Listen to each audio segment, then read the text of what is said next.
Hello, it's Douglas Long and Sunny Navratnam once again. So today we were going to talk a little bit about power and authority. Douglas, some thoughts from you. Okay, I was looking at some blog material that came through this morning from a colleague in the United States, and one of the points he was making was that we tend to use military examples for civilian leadership.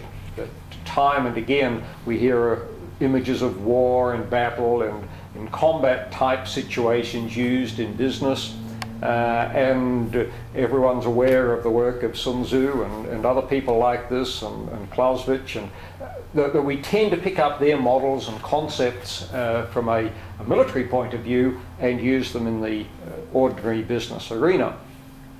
And he was making the point that having been a senior military officer for many years, he's now out in Civvy Street, and that what he's finding in the civilian arena, in the business world, is that things are far more autocratic, far more dictatorial in many cases than ever was the case in the military. And it raises this whole question about power, and to me anyway, it raises the whole question about power and authority, and how do we actually get people to do what we want them to do when we don't have a rigid military hierarchy in which you've got to do it because other people have got more up on their shoulders or on their arms saying that I am senior to you. And this, of course, is very much back to the first generation and the second generation leadership concepts. In the first generation leadership concept, it is all about power and authority. It is all about, I want you to do this and you are going to do it, or I will use whatever power I need to enforce that.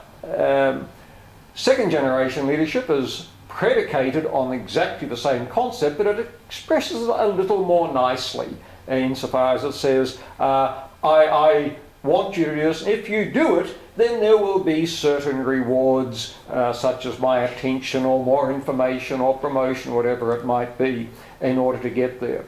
And this is still the way in which primarily we run our organizations.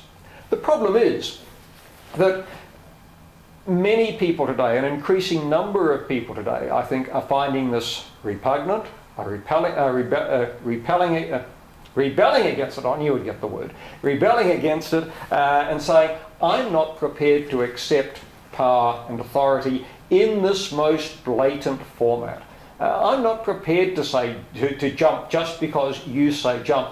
I want to know why. I want to know what's important, and I want to feel that it's important. And this is the shift that third generation leadership really addresses.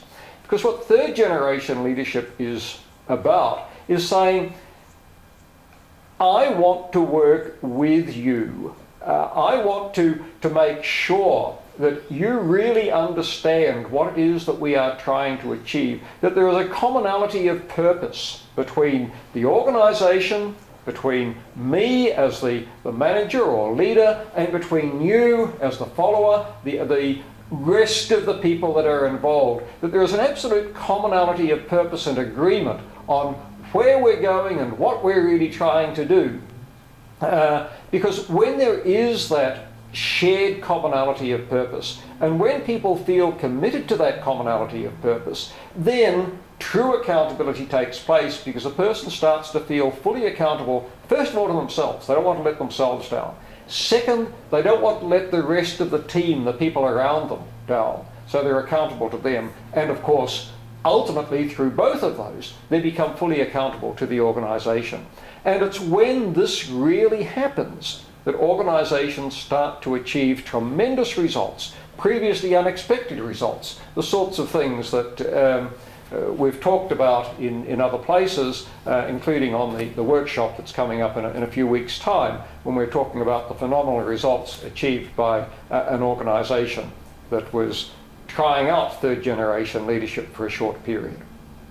It's actually quite interesting to see. My experience is similar in terms walking into organizations that had these authoritarian models and watching how when we introduce third generation leadership principles into these organizations, that even the leaders themselves transform. Yep. And you know, I wonder what it would be like for many authoritarian people to actually come and be in a third generation operation or a third generation culture and embrace it, to see how it feels like inside.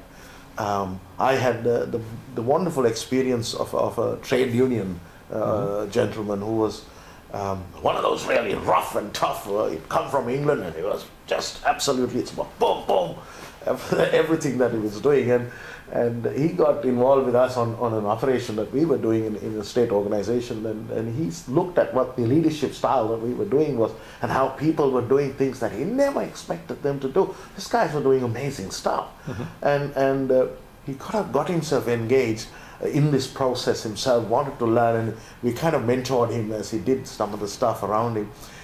And he one day, the great tribute was to one day have him walk in to the office, and he had this two beautiful leather briefcases that he gave me and this other gentleman, the two of us who had mentored him through this process, and he was really crying. He said, I can't understand how I spent 50 years of my life being the way I used to be, and going home so upset and angry and stressed. And here I am, sitting with you guys who taught us a few things, and it just became so, I just felt that it was right, and then I did it. And here I'm going home, and I'm smiling. I said, it doesn't make sense to me. And I really got that, this gentleman sitting there with tears in his eyes and appreciating the gift that he had got and the gift that he turned out to be to the staff and the people that he was dealing with.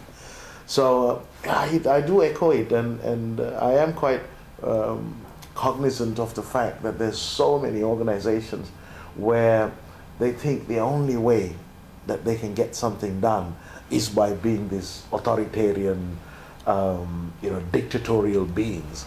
And I always look at their faces and ask the question, those eyes don't look like they're enjoying what they're doing. So in the sense that power and authority that is vested in someone through that process of domination and control also seems to have a reverberating effect back on them, where they're stressed and they are upset and they are angry. Whereas the third generation leadership model, because there's engagement with everyone else, the kind of reversal or the effect on the individual, the leader himself or herself, seems to be a lot different, much more pleasant and joyful and engaging for themselves in what they do. Yes. I really see what you say, and I think it's something that most organizations need to look at.